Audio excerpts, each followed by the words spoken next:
been talking. Yes, we have been mobilizing. Sometimes we are so disappointed with the turnout. But I want you to know that all our agitation, all our demand for better life, for better living, for responsible leadership, save school for our children, save hospital and an affordable health care for our people, save roads, secure all of that. You see, they are possible if we put action to our word. My own type of strategy that is good enough to be made public is the one I just shared with you. All of you have a lot of ideas, but do you know that this G7 idea I just gave to you now, right? This G7 idea can actually be the incubator of all other beautiful ideas that many of you have, because now you can channel that idea to a responsible organization that actually cares for the Yoruba people. You see why I keep saying outside Nigeria? I don't know if you just joined me. The reason why is that they have done so much damages to our people in Nigeria. We cannot rule out the impact of poverty, which has created greed, self-centeredness, and selfishness among our people in Yoruba land. It's mostly about what they want to eat and what they are going to eat next. So we will come back to them. But you see, some of us abroad too. Some of us left Nigeria. Nigeria didn't leave us. These are the people who are still saying that let us pray for Nigeria. No electricity, let us pray. Corrupt leadership, let us pray. Terrorism, let us pray. Bad road, let's just pray that God will touch our leaders. No schools, no good schools, no this. Our leaders are just too wicked. Let us pray. But he or she is living in America. He didn't have to pray for electricity. He didn't have to pray for phone network. He didn't have to pray to get a job. He didn't have to pray to have a good road. He didn't have to pay for his children to have good education. He didn't have to pray if he needs medical attention. He didn't have to pray for any of this. He didn't have to pray not to have irresponsible leadership in his country where he's living. But in Nigeria, he's telling people in Nigeria to pray. He lives in America, lives in the UK, or lives in Canada. He has the beautiful ideas of how and where Nigeria is going to be in the next few years if Nigerians pray and support their criminal leaders or whoever they choose. But he lives abroad. So we need those ones first. When we begin to neutralize those ones, when wife begin to educate husband, okay, let me tell you something more. Attend the seminar, Konleni. It's about the Yoruba land. I learned a lot I didn't know about Yoruba land today. Man, why are we still part of Nigeria? You, Akin, you have always been defending Nigeria. You see, you have misled me for this long. I don't even know if you misled me in this marriage. That stops tonight, Akin. We need to support Yoruba nation. I attended that conference. I heard a lot of things. Man, I never knew. I went on my phone. I started Googling things. And they were there all this while. I didn't know. And I've been defending Nigeria for no reason. Okay, tonight, that stops. Our children are Yorubas. They are Yoruba Omoluabi. They are not Nigerians. But they are, I don't want wahala. That's your one Nigeria stop tonight. So we want that. When we begin to have that, when people begin to talk here and there and say, did you attend their conference in London? Did you attend their meeting? Oh boy, I watched it online. Oh, I missed it. I'm so angry I didn't attend. I didn't know it was going to be that good. It's going to be a theater of sensitization, a theater of education, theater where you get to have the reasons why should I join them in asking for a better country. When you build that abroad, now them they send money home. They are the ones talking to family members when this Nigeria gets worse and worse. And it's going to be worse and worse still. So we need to talk to ourselves. We need to see ourselves. We need a bigger platform that is well-funded, well-supported. I'm calling on all of you, engineers. Some of you are millionaires in America, Yorubas. But when they talk about this Yoruba land, The only thing you are proud of is that Yorubas are this, Omalade Newa this and that. Apart from that, you have no clue. Therefore, you have no idea. I mean, you are not interested. We need you. You see that your pride, Yoruba land, and all of that, is what has been desecrated so badly that every time you have to go back to that same Yoruba land, you feel nothing for your people but pity. Tell me if I'm lying. When you go back to Nigeria and you see your people, what do you feel for them? Majority of them, pity. You're like, man, you guys are trying. Oh, how are you surviving? Man, is that not what you feel for them? And those are your people. It's never going to change if you don't get involved. So 2022, I challenge you. We have seen that they don't care about lives. They don't care about anybody. We are just statistics in their book. But let's make every life matter. Let's make a Yoruba life matter. Same thing that to my Biafran brothers and sisters. You are already there. Please don't demolish the house you built.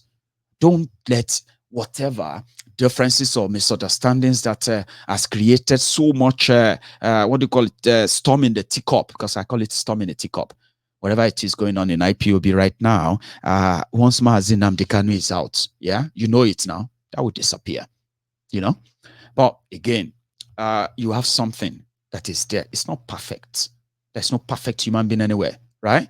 But whatever it is, somebody said, okay, somebody was even asking me, said, ask Kanuta Kanu to give us what he is doing to get Mazi Nnamdi Kanu out of the detention.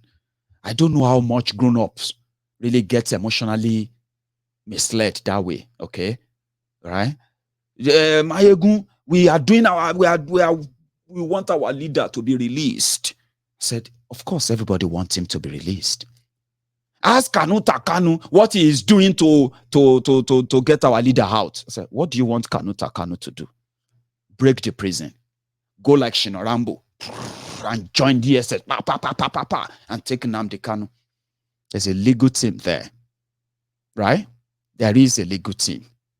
And that is the right thing to do, okay?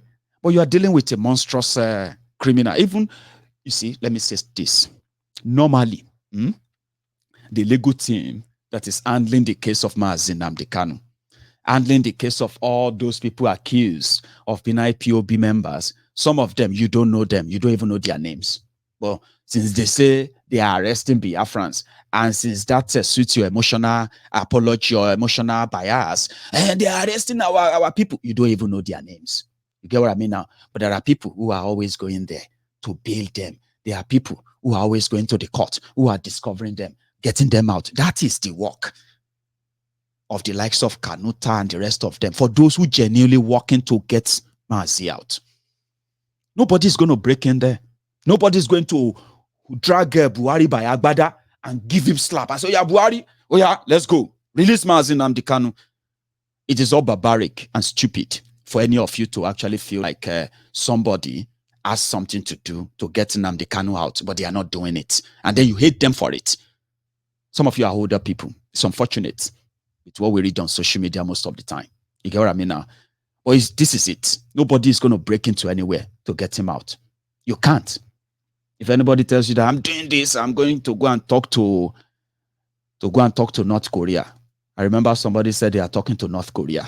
North Korea is going to come and break Mazi Nnamdi Kanu. I'm like, is that not a joke on you? Does this actually look like a bit of a comedy to some of you?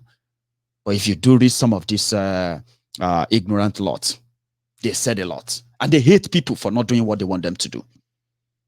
You don't need to. Whatever it is that is going on with some of you and all of that, just know something, all right? You have something on there. It's not perfect.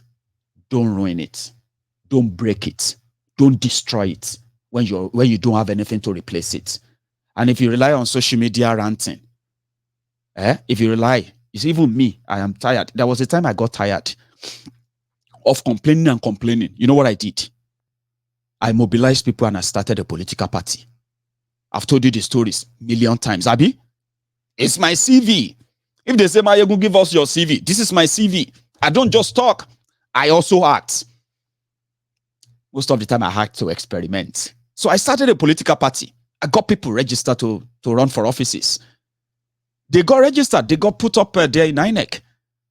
Then we got bumped by our own party members. That is me putting action into my words. So today, I am urging my own friends and their brothers and sisters all over the world, asking them that we should put action. In this case, now this is a new challenge. If you want to be one of those that says there will be no election in Yoruba land in 2023, then you should join G7. Make G7 a reality, because G7 can make sure there is no election. Trust me on that. Yes, it can make it happen. So that's why I said, with what you have, don't ruin it. Don't destroy it. You may disagree with it, but tell yourselves the truth. There's no one that can get Mazi Nnamdi Kanu out of that place until Buhari's government and his gang see it as political expedient. When they say it is politically advantage for them, that they will do abracadabra. The court that is adjourning and adjourning and adjourning will suddenly sit down, yeah, and they will grant him bail. Is that not what they do? It is a lawless country. Stop fighting your brothers and sisters. It's a lawless country. Stay together, united. Speak out on the vices of what they are doing to our people in Igbo land. Spend more time on that. Spend less time blaming people who are just like you too. They are never going to carry gun and kill people for you. They're not going to start war that they know they can't win. And then you will be on social media. What are we going to do? We'll be counting the bodies. So what I'm saying here is this. Don't destroy what you have. If you really value the struggle, stay together. If you have nothing to talk about, there's a lot to talk about. Beam your searchlight on what is going on in Eastern Nigeria. Educate the people. You may think it's nothing, but it's a lot. But dividing yourselves, accusing yourselves, pointing fingers, trying to say this one and that one. Some of you, they see vision. And the funniest thing is that when you disagree with yourself or anyone, say that these people are betrayers. They betray our leader.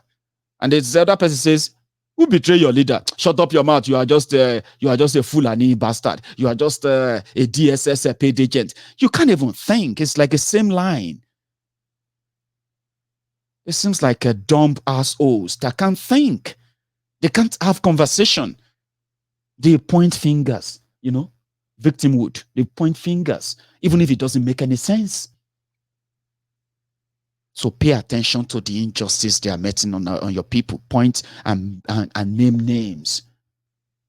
Don't destroy what you have. Me, as a Yoruba man, I would say, since what do you call it?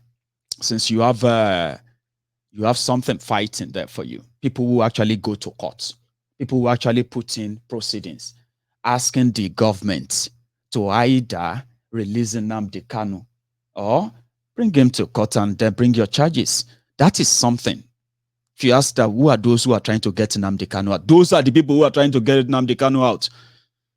Make some of you morons stop screaming on social media and using your emotion to drag a supposed peaceful movement into the mud. You get what I mean now? So you can scream from morning to night on social media.